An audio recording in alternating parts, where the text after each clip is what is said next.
आज हम एनालाइज करेंगे impact of the H-1B visa fee hike वो कैसे इम्पैक्ट करेगा।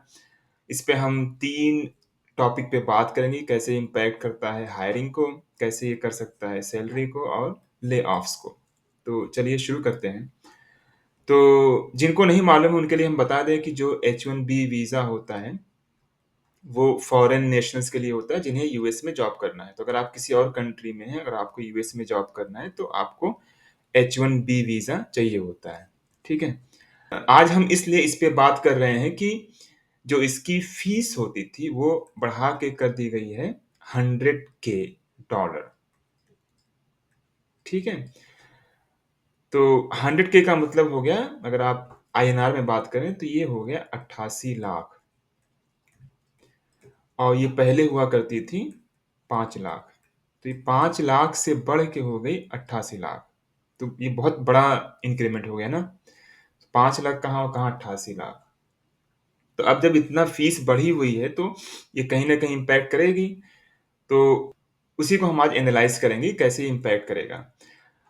अच्छा, ये जो फीस बढ़ी हुई है, लोगों को कन्फ्यूज़न होता है कि ये कौन पे करेगा? तो ये एम्प्लॉयी को नहीं पे करना होता है, ये पे करता है आपका एम्प्लॉयर, ठीक है? जो भी आपकी कंपनी है, जो आपको हायर कर रही है या हायर कर चुकी है, वही पे करती है, आपको नहीं पे करना होता। लेकिन ये आपको अल्टीमेटली इम्पैक्ट ज़रूर करेगा, जो भी एम्प्लॉयी है।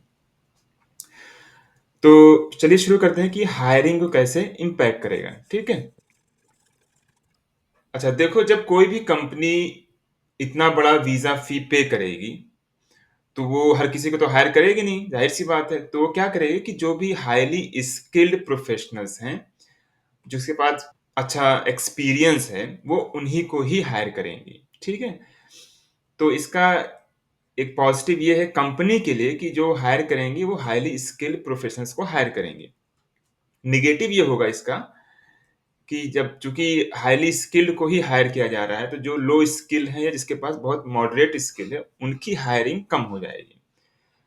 अब जब उनकी हायरिंग कम होगी, तो जो भी एंट्री लेवल्स के रोल्स होते हैं कंपनीज़ में, उनकी जगह पे हायरिंग होगी लोकल की। तो लोकल की हायरिंग यहाँ बढ़ सकती है for the entry levels roles के लिए, ठीक है? और जो सबसे ज़्यादा इम्पैक्ट पड़ेगा, वो जो छोटी कंपनीज़ हैं और जो मिड साइज़ कंपनीज़ हैं, क्योंकि वो इतना वीज़ा फ़ी अफ़ोर्ड नहीं कर सकती हैं। तो जब वो अफ़ोर्ड नहीं कर पाएँगे, तो जो हाइली स्किल्ड प्रोफ़ेशनल्स हैं, उनको वो हायर भी नहीं कर पाएँगे। तो इनके लिए ज़्यादा प्रॉब्लम आ सकती है, जो भी स्मॉल और मिड साइज़ कंपनी है। तो ओवरऑल क्या इम्पैक्ट होगा कि हायरिंग यहाँ पे कम हो सकते हैं, specially for the low skilled professionals की, ठीक है? अब ये सैलरी को कैसे इम्पैक्ट कर सकता है? अब चूँकि जो भी कंपनीज़ है, वो इतना बड़ा अमाउंट आप पे इन्वेस्ट कर रही है, तो कहीं न कहीं से वो उसको एडजस्ट करेगी। तो अगेन जो भी बड़ी कंपनीज़ हैं, जो बिग इंडस्ट्रीज़ हैं, उनके लिए कोई दिक्कत नहीं है। वो आपको हायर भी कर लेंगी, वो आपको अच्छा सैलरी भी देंगे, तो उनके लिए कोई दिक्कत नहीं है। दिक्कत उन्हीं के लिए है जो भी स्मॉल साइज़ हैं या मिड साइज़ कंपनीज़ हैं, उनके लिए दिक्कत है। तो एक चीज़ ये हो सकती है कि जो भी आपको सैलरी वो ऑफ़र कर रहे हैं, वो कम ऑफ़र करें। फॉर एग्ज़ाम्पल पहले आपको वो ऑफ़र करते थे $120K एनुअली, ठीक है? तो अब ये हो सकता है पॉसिबली कि वो आपको वो 100K ही ऑफ़र करें, ठीक?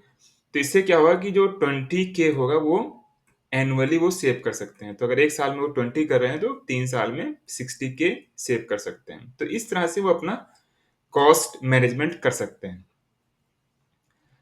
तो सैलरी में थोड़ा-सा रिडक्शन हो सकता है। सैलरी के अलावा भी बहुत सारे बेनिफिट्स भी देते हैं इंडस्ट्री वाले, वहाँ भी ये कट कर सकते हैं।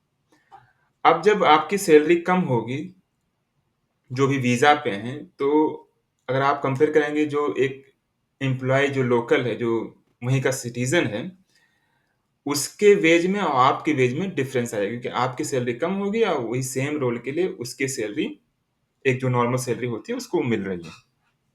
तो वेज डिफ़रेंस आ सकता है।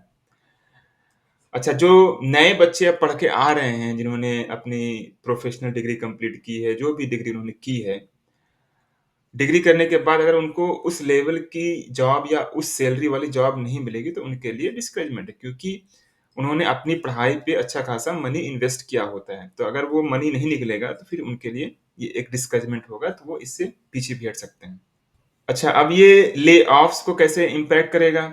तो अगेन जो भी कंपनीज़ है, वो आपके ऊपर मनी इन्वेस्ट कर रही है। तो वो ये तो अब करेगी नहीं कि वो आपको आज हायर किया और कल आपको फायर कर दिया, तो वो तो नहीं करेगी। तो जब वो नहीं करेगी तो वो हायरिंग के बाद आपकी स्टेबिलिटी बढ़ जाएगी, तो जॉब स्टेबिलिटी इससे बढ़ सकती है। अच्छा, जब जॉब स्टेबिलिटी बढ़ जाएगी तो इसका अपोज़िट ये भी होगा कि जो नई जॉब्स आनी होंगी वो नहीं आएँगी, क्योंकि अब नई ओपनिंग्स होंगी नहीं तो नई जॉब भी नहीं आएँगी। और एक तीसरी चीज़ ये हो सकती है कि जो मास हायरिंग जो भी कंपनीज़ करती थी कि मान लो एक साथ सबको हायर कर लिया, फिर जो उसमें अच्छे थे उनको रिटेन किया और बाकी लोग को फायर कर दिया। तो मास हायरिंग और फायरिंग पे चेक लग सकता है। ठीक है? आपका क्या ओपिनियन है इस वीज़ा फ़ी हाइक के बारे में, या आपको कैसे इसने इम्पैक्ट किया है? कमेंट सेक्शन में ज़रूर बताइएगा। अगर आपको ये एनालिसिस अच्छी लगी है तो like this video and also subscribe to my channel. Thank you so much for watching.